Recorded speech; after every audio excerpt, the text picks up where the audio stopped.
The Tragic Fall of Igor Peretto, a tale of ambition and betrayal, a promising beginning in São Paulo. In the bustling state of São Paulo, Brazil, on May 17, 1997, Igor Peretto was born into a vibrant, sprawling family. The Peretto household was a mosaic of relationships, shaped by his father's multiple partnerships, which resulted in a constellation of siblings from different mothers.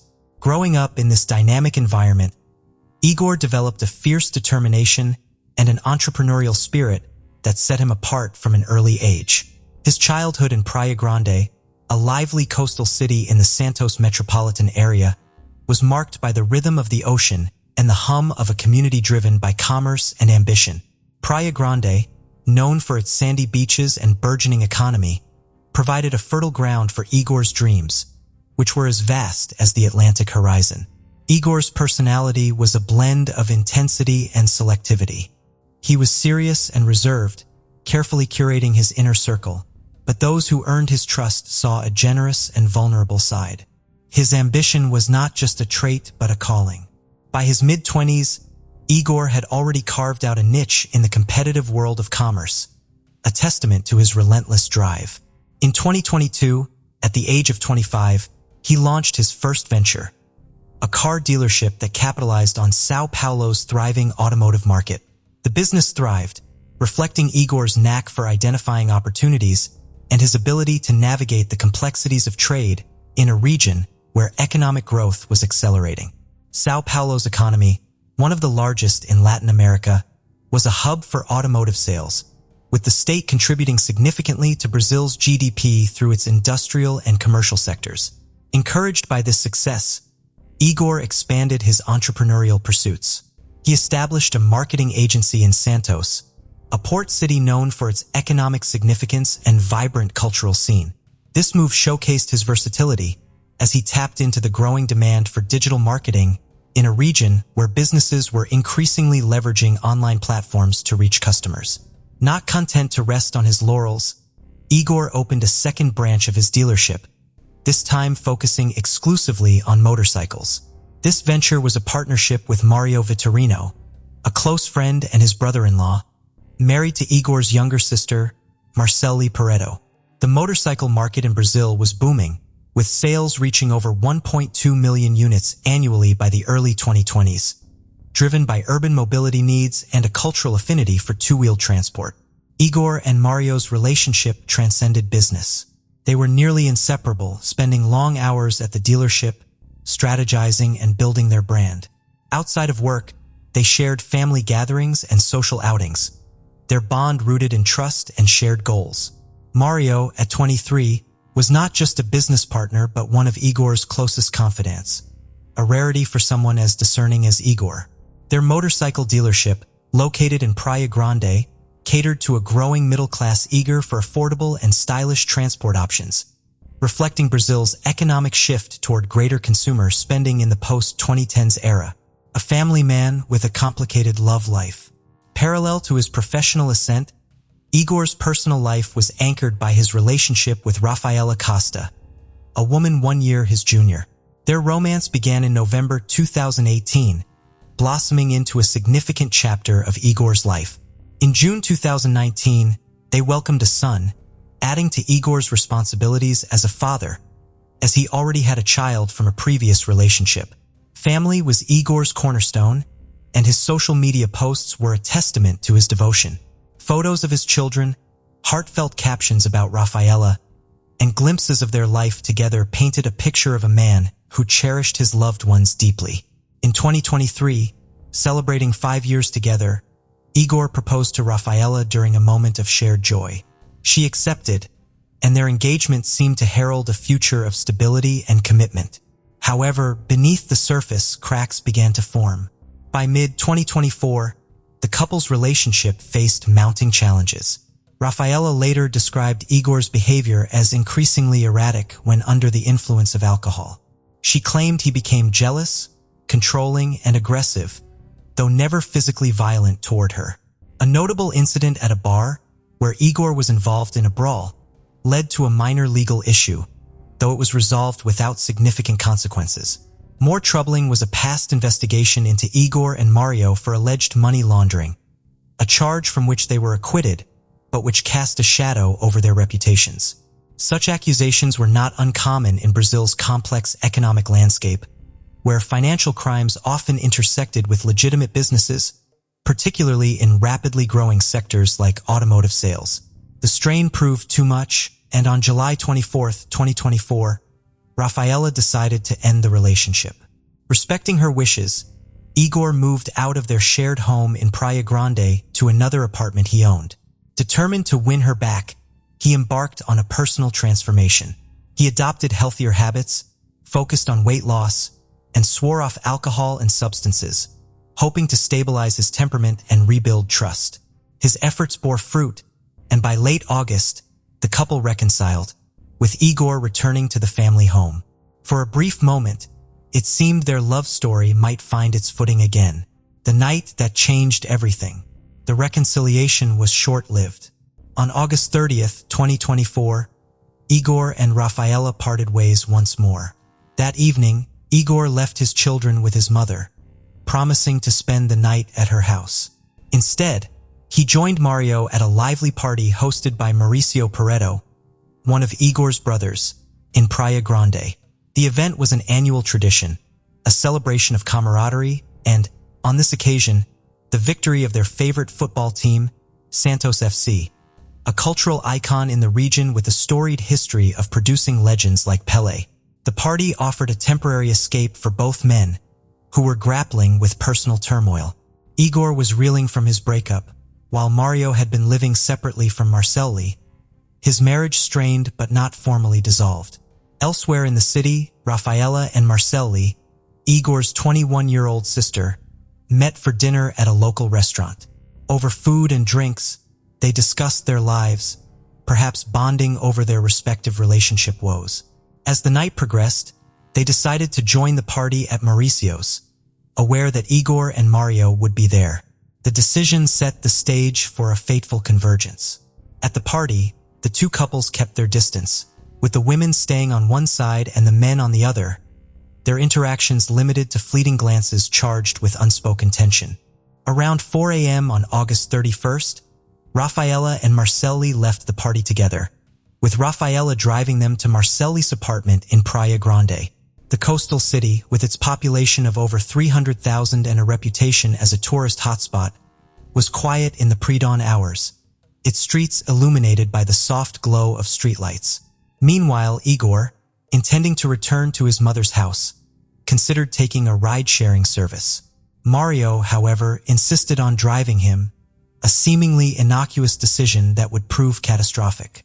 As they drove, Mario's phone, connected to the car's CarPlay system, displayed an incoming call from Rafaela. The sight of her name on the screen at such an hour stunned Igor. Confusion quickly turned to anger as he demanded an explanation. Mario's evasive responses only fueled Igor's suspicions of betrayal. Checking a tracking app he shared with Rafaela, Igor discovered she was at Marceli's apartment.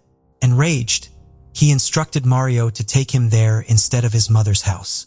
The drive, marked by heated arguments, transformed the festive mood into one of fury and distrust.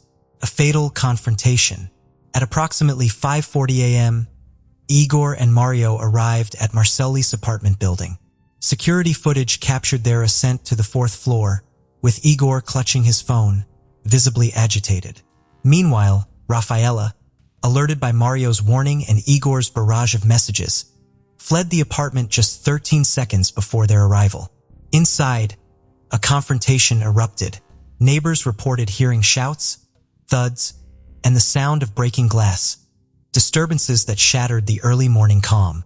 For 15 minutes, the chaos escalated, culminating in cries for help that abruptly fell silent.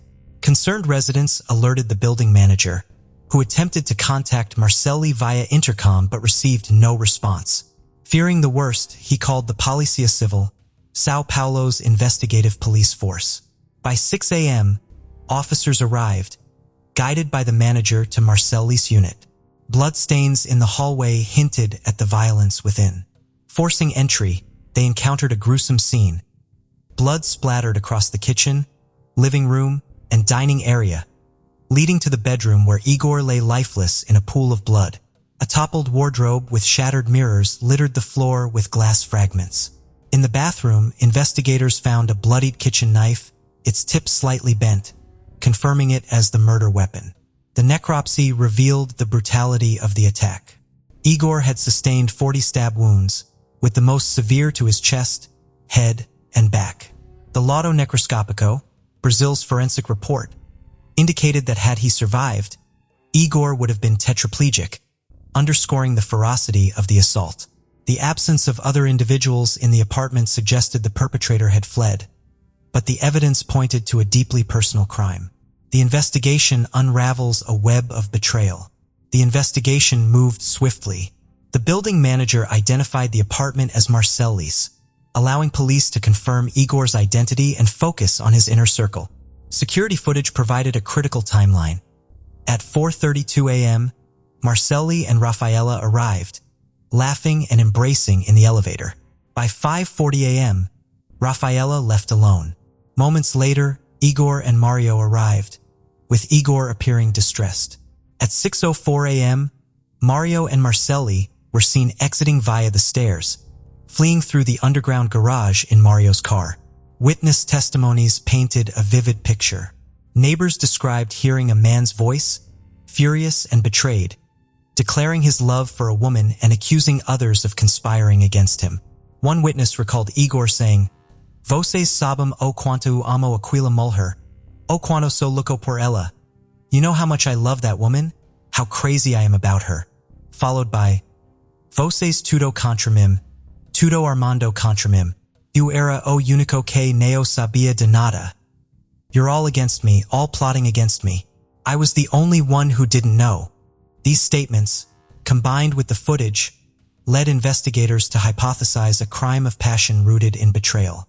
Marcelli Peretto, Mario Vitorino, and Rafaela Costa became the primary suspects. A judge issued 30-day detention orders, but the trio initially evaded capture. On September 6th, Marcelli and Rafaela surrendered to the Policia Civil.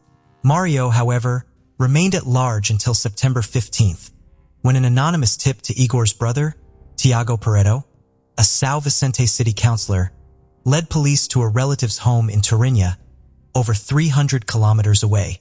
The arrests marked the beginning of a complex interrogation process, revealing a tangled web of relationships and motives, conflicting testimonies, and a shocking revelation. The suspects' statements were rife with contradictions but converged on a critical point. Rafaela and Mario were engaged in a clandestine affair. Rafaela admitted to an intimate encounter with Marcelli that night, a revelation that stunned investigators. Marcelli, through her lawyer, Leandro Weissman, claimed she was intoxicated and partially undressed when Igor and Mario arrived. She heard their argument but dismissed it as routine, retreating to another room to dress. She alleged Igor kicked a mirror in a rage, shattering it, and that she found him stabbed upon returning. Mario, represented by Mario Badurez, insisted he acted in self-defense, claiming Igor attacked him with glass shards. Photos taken 16 days later showed Mario with bruises, though their origin was disputed. Rafaela denied direct involvement, stating she fled Marcelli's apartment fearing Igor's reaction, as he had previously threatened her life if she cheated. She claimed Mario messaged her post-crime, admitting to drugging Igor to calm him and urging her to flee. Later that morning, at a gas station rendezvous, Mario and Marcelli revealed Igor's death. Rafaela, in shock, purchased clean clothes for Mario, whose attire was bloodstained. Marcelli returned to Praia Grande, while Rafaela and Mario fled to a motel in Campos do Jordão, a popular tourist destination. Rafaela soon left Mario, returning to the city alone. The Ministerio Público de São Paulo, MPSP, led by promoters Ana Maria Frigerio Molinari and Roberta Bena Perez Fernandez, concluded the murder was premeditated. They alleged the trio lured Igor to the apartment, motivated by a triangulo amoroso, love triangle, and financial gain. Mario stood to inherit the motorcycle dealership, Rafaela would access Igor's estate as his son's mother, and Marcelli, as Mario's wife, would indirectly benefit. The prosecution highlighted Rafaela's chilling Google search. Quanto tempo o corpo demora a feder? How long does a body take to smell? And a 5-minute phone call she made to Igor's phone postmortem, suggesting he was dead or agonizing. Legal proceedings and public outcry. The case gripped Brazil, its sensational details dominating headlines. The brutality of the crime, coupled with the familial ties, fueled public fascination. Praia Grande, a city accustomed to tourist-driven news, became a focal point for media scrutiny. The MPSP charged the trio with qualified homicide, citing the motivo torpe, base motive, of eliminating Igor as an obstacle to their relationships and financial ambitions. The prosecution argued the attack's ferocity, 40 stab wounds, and the trio's failure to aid Igor demonstrated alta periculositade, high dangerousness. On March 20, 2025, the first instruction hearing was held at the Forum de Praia Grande. 5 witnesses, including the building manager and neighbors, testified alongside the lead investigator. The hearing, which lasted until 7:30 p.m., was adjourned due to the number of witnesses, with a second session scheduled for May 7, 2025. The judge will decide whether the case proceeds to a júri popular jury, a common practice in Brazil for intentional homicides, where citizens determine guilt. The defense strategies diverged. Marcelli's lawyer requested a second autopsy, though the rationale was unclear, possibly to challenge the initial findings. Mario's attorney maintained the self-defense narrative, while Rafaela's counsel, Marcelo Cruz, sought to distance her from the physical act, emphasizing her absence during the murder. A controversy arose when Felipe Pires de Campos, initially advising Marcelli, switched to representing Igor's family, prompting accusations of tergiverseo, ethical conflict, from the other defense teams. Tiago Peretto, Igor's brother and a local politician, became a vocal advocate for justice.